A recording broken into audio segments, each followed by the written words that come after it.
Last year I did a message. For those of you who don't know, I studied creative writing in English. So I love the craft of storytelling.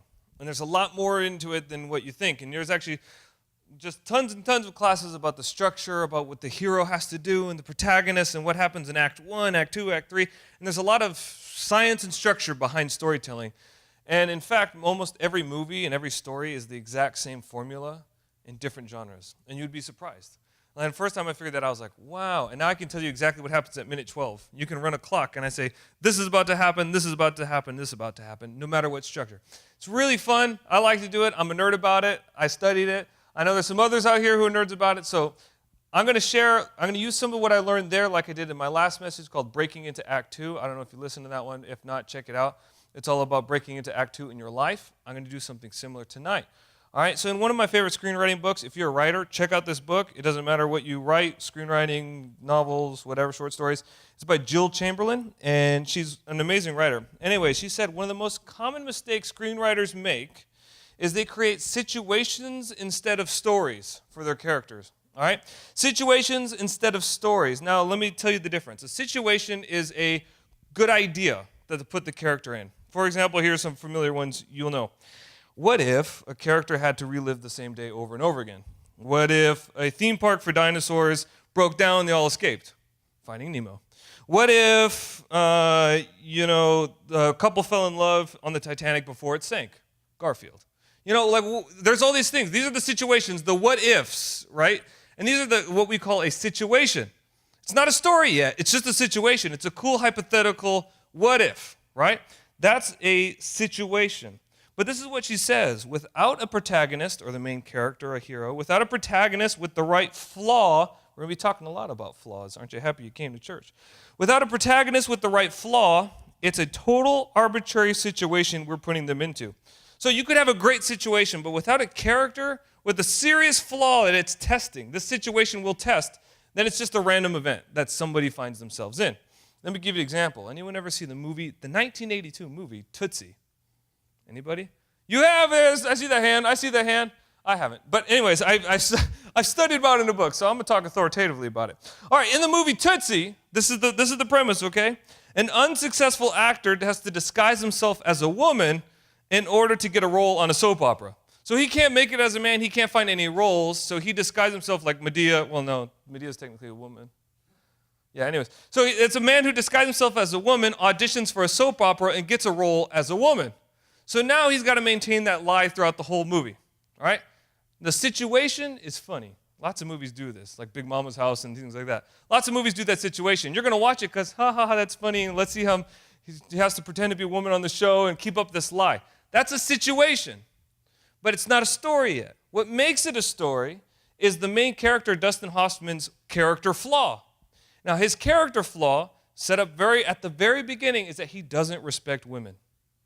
So now imagine a guy who doesn't respect women, literally be in a woman's shoes every day, all day. That's going to be challenging for him. That's the story, okay? You see the difference? There's a situation, because you could have put someone else in that situation that respected women, and it would have been still funny, and it would have been, but it wouldn't have been a good story. A good story is when the character's flaw is being tested, and then he learns a lesson. So by the end of it, he learns a lesson. He ends up respecting women because he spent time in a woman's shoes literally the whole time. That's the difference between a situation and a story.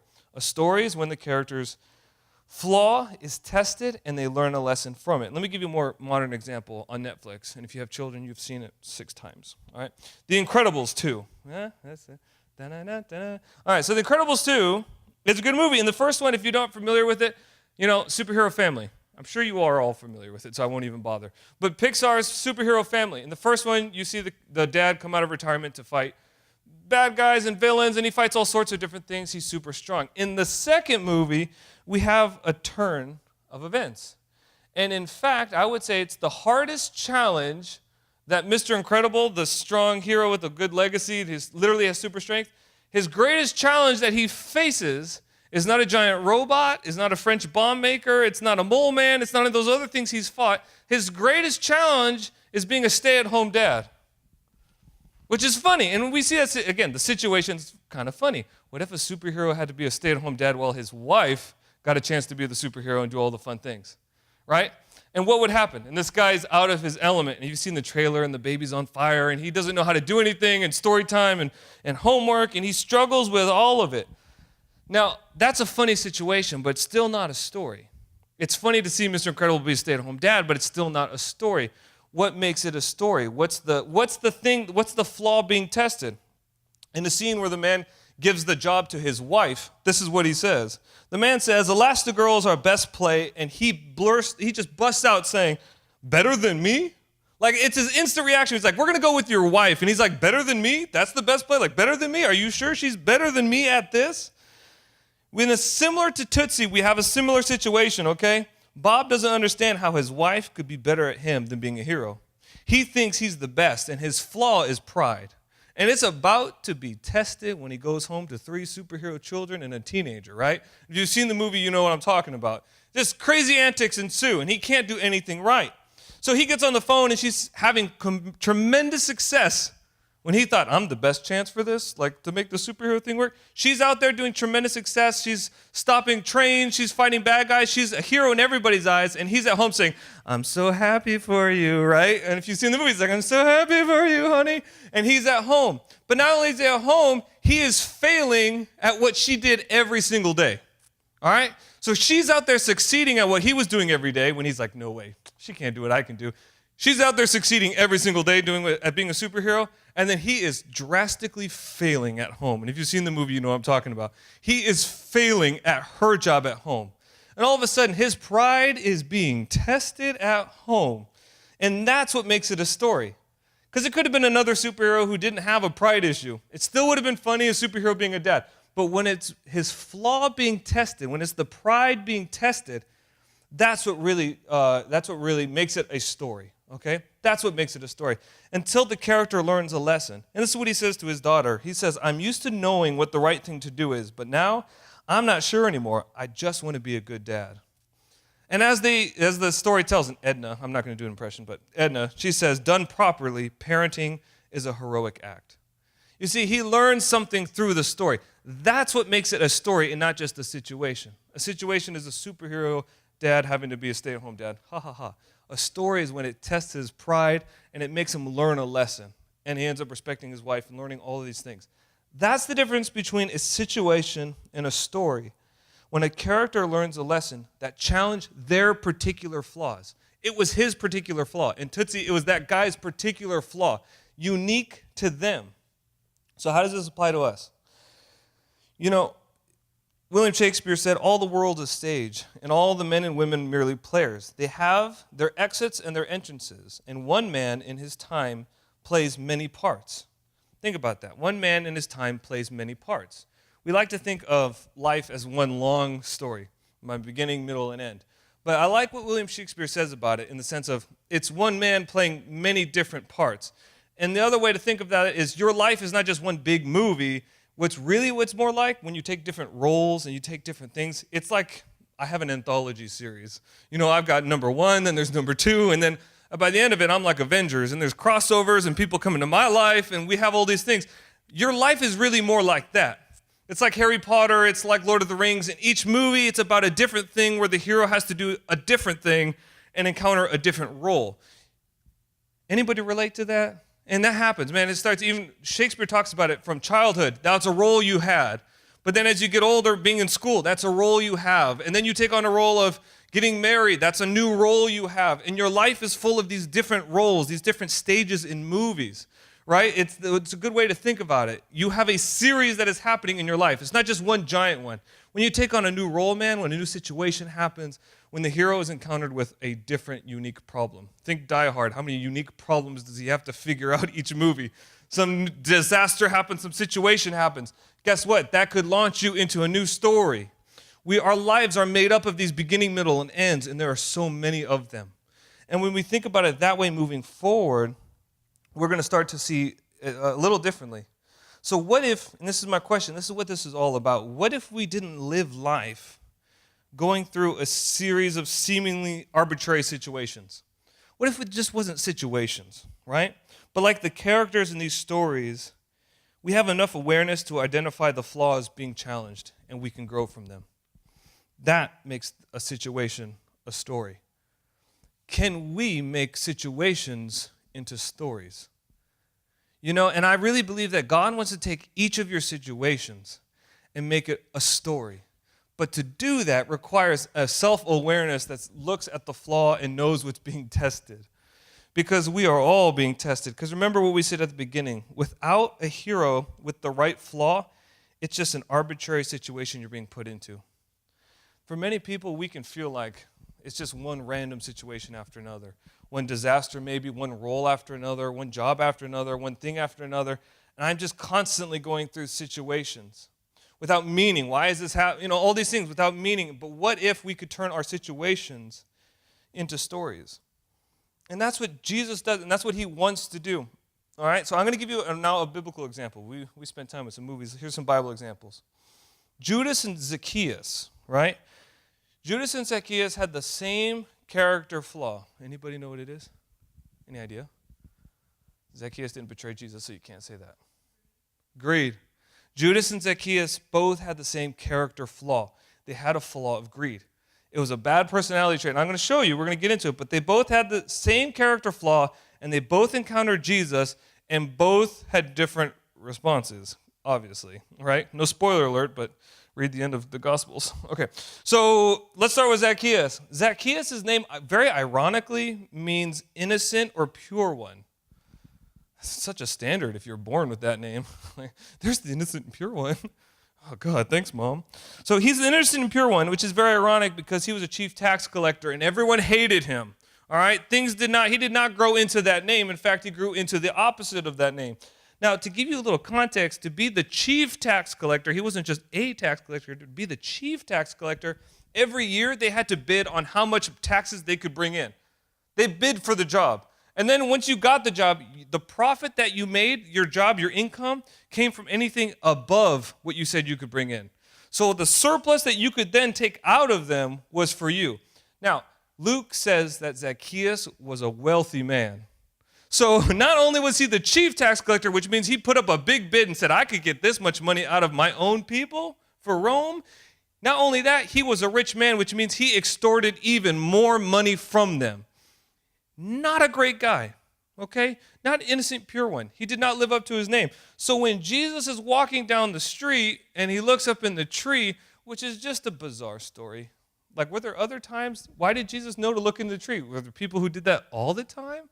I don't know. So Zacchaeus is in the tree and he walks by and he's like, hey, Zacchaeus, get on down. I'm going to come to dinner with you. Rude, Jesus. I didn't invite you. You invite yourself over, but Jesus did. And so Zacchaeus comes down. Now, this is what the people said. After Jesus did this is what the people said. But the people were displeased, saying, Jesus has gone to be the guest of a notorious sinner. What if that was your reputation? The notorious sinner. Zacchaeus, the notorious sinner.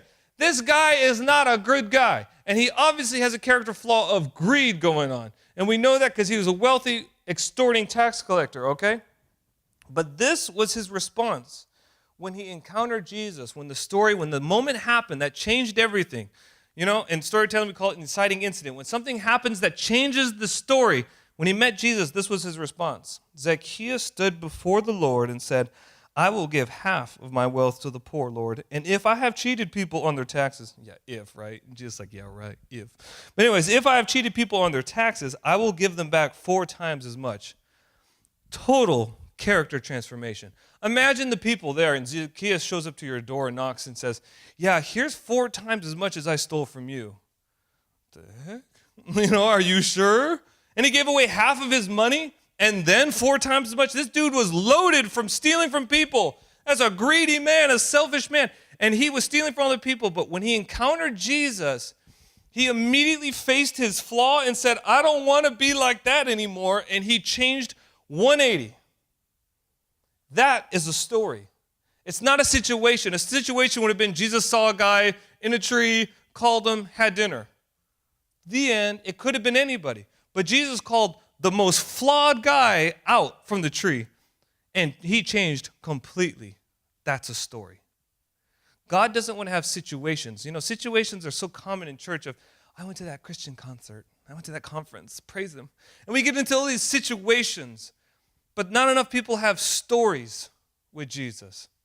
We have situations where Jesus is involved and we're there and the preacher said his name lots of times, but we don't have a lot of stories with Jesus where we changed completely. And he wants us all to have stories and not just situations. So here's the opposite of Zacchaeus, right? Both selfishness is the same problem with both of them, all right? Judas. Judas is one of the apostles, right? Appointed by God. Now listen to this. Judas had a serious character flaw besides betrayal, and it was greed. When Mary poured perfume on Jesus' feet, this is what he said, okay? Why wasn't this perfume sold for 300 silver coins and the money given to the poor? Judas did not really care about the poor. And this is someone wrote this, but Judas didn't really care about the poor. Like, he's getting it out, okay? Well, he's just getting it out. But John's like, he didn't really care about it. So Judas didn't really care about the poor. He asked this because he carried the money bag, and sometimes he would steal from it. Judas had a character flaw, a huge character flaw. He was very selfish and greedy, man. He was stealing money from the Lord. I mean, talk about... Yeah, not everybody would do that, but he was stealing money from Jesus' own money that was meant for ministry. He was stealing. All right? He had a huge character flaw. Just to point out, okay, Judas traveled 3 years with Jesus. He performed miracle signs and wonders in the name of Jesus. Judas heard Jesus talk a lot about money and a lot about finances and all of these things. Judas was around Jesus and around the truth. He was told how to change and what to do. When the rich young ruler came, he should have been like, oh my God, but he didn't. He didn't. In 3.5 years, he refused to address his character flaw. And what happened? That flaw is what led to the betrayal of Jesus for some coins. And then that flaw is what led to a suicide. You see the difference between Zacchaeus and Judas meeting Jesus. One changed the character flaw completely, 180. The other refused to change. And he ended up costing him everything, literally, because he wouldn't listen. He wouldn't take it in. He wouldn't change his life. He could be around Jesus with the same flaw. We are in a dangerous spot, okay, internally, spiritually, if I can be around Jesus and have a personal relationship with Jesus and be comfortable with my flaw still. It is a dangerous situation that we're in our heart's condition. If I can travel with Jesus, I can minister with Jesus, I can go to church and participate with Jesus, but at the same time, I'm stealing from the money bag and I keep doing it. It is a dangerous situation to be in. It is a callous heart to be in. And if we're not careful, look what happens when we don't address flaws. They only lead to worse consequences. Jesus wants to transform. He doesn't want us to be in a situation where I was with him. We need to have stories with Jesus. And a story requires looking at those flaws and changing it. It requires being transformed by him, like Zacchaeus. And this, in storytelling, is the difference between a tragedy and a comedy.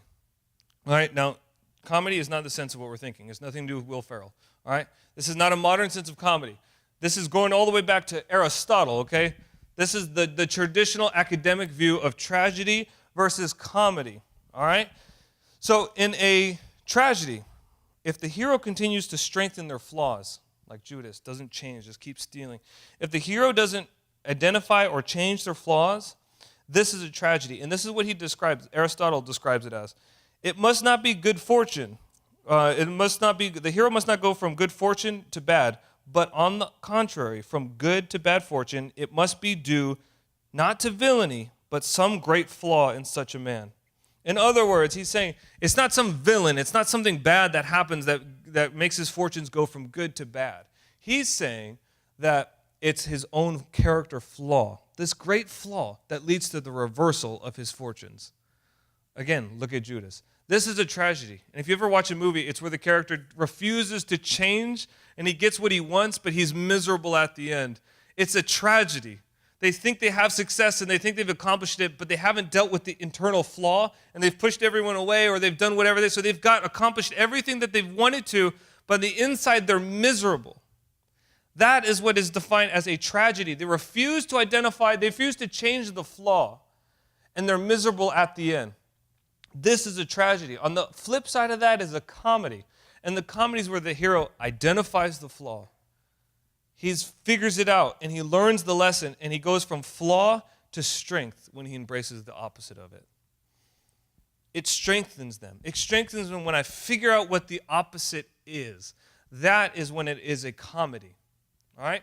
This is what defines a comedy. It's the difference between tragedy and comedy. And it requires a flaw, which everybody's got. They're like armpits. Everyone's got one and they stink. You know? That's what, everybody's got flaws. And to say otherwise is so wrong. And let me tell you, each season of your life will expose different flaws. Different things inside of you. Different things. Now, this message is called Job the Comedy, right? Which is a good title, right? Kind of clickbait. Job the Comedy, because Job is actually a story of a comedy, right? Again, not Will Ferrell, like we talked about, comedy versus. Job is a comedy. Now, Job was a blameless man. Let me tell you how good he was. This is what the Bible says in Job 1:1. There was once a man named Job who lived in the land of Uz. That's a gross name for a country. Anyways, he was an Uzer? An Uzi? He was an Uzi. Yeah, okay. Anyways, this is what it says. He was blameless, a man of complete integrity. He feared God and stayed away from evil. He was blameless. When the Bible describes you as blameless, you're doing pretty good. But the Bible just didn't describe him as blameless. This is what God says to the devil. Have you noticed my servant Job? He is the finest man in all the earth. He is blameless. A man of complete integrity. He fears God and stays away from evil. God literally called him the finest man in all of the earth. Is that even a competition? Like, God, I didn't know that was a competition. Where do I stand? Do I want to see the list? I don't know. You know, he says to the devil, he's like, look at this dude. He is the finest guy in all of the earth. He is completely perfect, full of integrity. What a man of God. He loves me. God himself said this was the finest man in all the earth. What if God said that about you? You're doing pretty good. You're doing pretty good. Job was the guy. No flaws. No flaws. That's literally what it says. He's blameless. There's no flaws, no sins, no nothing, no secret sins, man, no nothing. What are you doing in your closet? Like, there's nothing there. Like, Job was perfect, and even God himself said, this is a flawless man. And this is what the devil says. This is a crazy story, but this is what the devil says. Yes, but Job has a good reason to fear God. You have always put a wall of protection around him and his home and his property. You have made him prosper in everything he does. Look how rich he is. But reach out and take away everything he has, and he will surely curse you to your face. So God says, all right, you may test him. Let's think about that. He's like, yeah, he's got no faults. He's blameless. This dude he's on point. He's amazing, no flaws. And he goes, well, yeah, because everything turns up Job, right? Everything works for him. He's blessed by you, God. He's protected by you. It says one of the wealthiest men there. He was getting the exact thing that when you follow God, this is what's supposed to happen. And man, he was just walking in blessing. And so he was a blameless man. So the devil's like, of course he is. Of course there's no faults. Of course he worships you and loves you and doesn't say anything bad about you because everything's going his way. Why? Because you, God, you're making it unfair. You're the one who blesses him. And you know what? I bet if you were to take that away for no reason, he would turn on you and he would curse you. Was he right? Let's find out. These are the words that the finest man on earth, defined by God, said. Okay? Finest man on earth said this about God.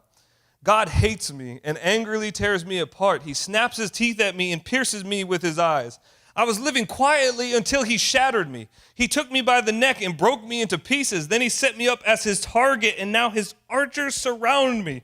His arrows pierce me without mercy. The ground is wet with my blood. Finest man on the planet by God.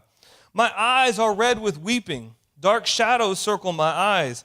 Yet I have done no wrong. You ever feel like bad things happen? You're like, I've done literally nothing to deserve this. But bad things happen. Job, man, He literally had no reason for the bad things to happen to him. You couldn't find a more upright servant, a more devoted servant. It says his daily routine was to offer sacrifices to God and pray. This dude you couldn't do anything more right before God. And so he's saying, but I've done nothing wrong and these things are happening to me. If you ever try to follow God, you've been there. But I'm doing everything right. What's happening? What's happening? I've been there. The finest man on earth. That's what he said. But it is God who has wronged me, capturing me in his net. I cry out, help, but no one answers. I protest, but there is no justice. You ever feel like God has wronged you? I have. Many times. God, you did me wrong. I've been putting this in and you don't give me anything. Where are you? And then that's what he says. I cry out help, but no one answers. You ever feel like you cry out help to God and no one answers? Come on, Christians. Like, this is real Christianity. This is the real deal. God, I cried out to you and you didn't answer, but you said you would, and where are you? He cried out, he didn't answer. This is the finest man on earth to God saying these things about God. We've all been there. Listen to this one. God has blocked my way so I cannot move. He has plunged my path into darkness. Anyone ever felt that way? God, I'm trying to serve you. What do you want me to do, God? God, did you hear that? I said, what do you want me to do?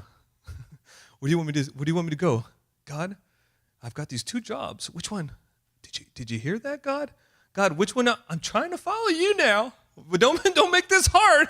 I'm trying to do what you want to do. I want to do your will. The preacher said that God's got a plan for your life, and if you seek him, it'll be so easy. And his word is a lamp upon my feet. But right now, I feel like Job, or you, because of you have plunged my path into darkness. I'm trying to follow you, and I've never felt more lost. Anybody been there? Oh, I have. I've been so lost on God's road so many times. And I've said these similar things. I don't know what you want now, and this is your fault. I could go do X, Y, and Z, and I see that path, and I see that path, and I see that career, and I see this and that. Where are you leading me? The finest man on earth said these things. The finest man. God has blocked my way. Last thing he says, his fury burns against me. He counts me as an enemy. You ever get to the point where you just feel like you're God's enemy? I mean, think about where he's at to say that. The finest man on earth. You're my enemy now. I must be, because what is this? Do you hate me now? This is real. This is real. But even then, it's not a story yet. It's just a situation.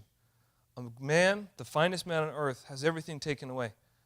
That's a what if. That's a movie idea, like we said. What if a man had to relive the same day over and over again? What if the best man on earth who did nothing wrong got the worst punishment, as if he was the worst sinner ever? That's still only a situation. That's still a situation. He has to learn something. He has to go through, he has to grow in some way. So what was his flaw? Did you ever think about that? What was Job's flaw? What was being tested in this moment? What is being tested?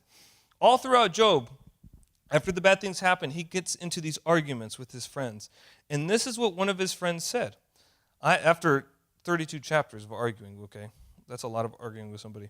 One of his friends said this, I have listened, but not one of you has refuted Job or answered his arguments.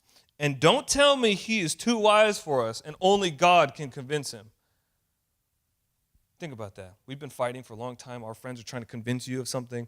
You ever know someone like that who is so stubborn and so set, and friends could be telling him what to do, and friends could be telling him what to think, and he just has an answer for everything?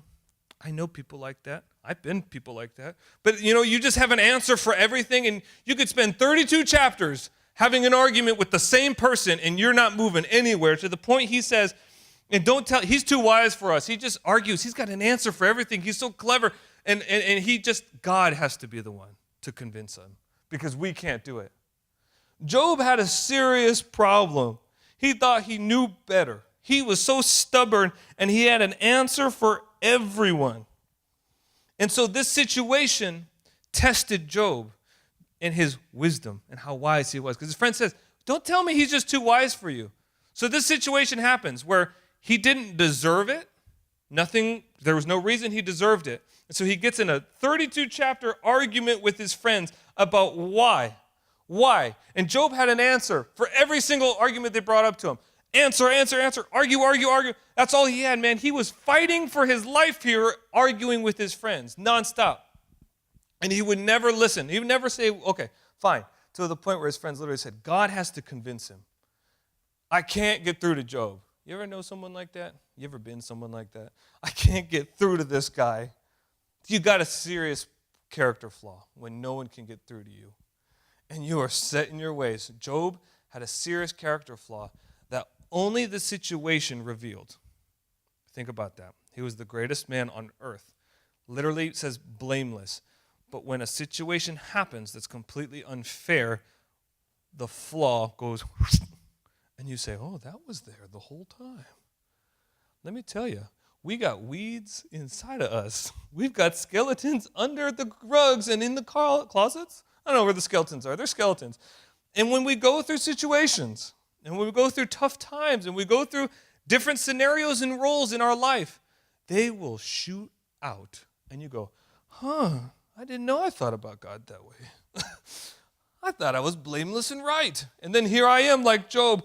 Yeah, you did this to me. But 2 weeks ago I was, Jesus, Hillsong. And, I was worshiping. But then 2 weeks later I'm like, you did this to me. This is, And we just get so, and you go, where did that come from?